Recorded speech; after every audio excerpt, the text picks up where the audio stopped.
చెప్పు సిరి, ఎవరి మీద కోపంతో ఐ లవ్ యూ చెప్పావు? ఒకరి మీద కోపంతో కాదు, నీ మీద ఇష్టంతో చెప్పాను. నిజం వేణు, తాతయ్యలాగే నువ్వు కూడా నన్ను అర్థం చేసుకునేవాడివి. నేను నీతో కన్నా ఇంకెవరితో సంతోషంగా బతకగలను. Thank you Siri, thank you. How beautiful. ఇప్పుడు దీన్ని చూసే వరకు నా పేరు ఇంత అందంగా ఉంటుందని నేను ఎప్పుడూ అనుకోలేదు. Your really great Venu. No, love is great.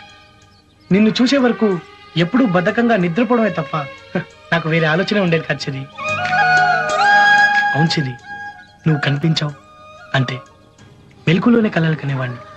నీతో మాట్లాడాలని, ఏవేవో చెప్పాలని అనుకునేవాడిని.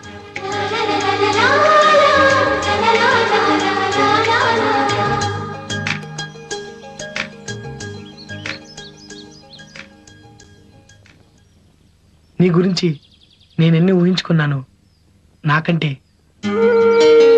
వీటికే బాగా తెలుసు.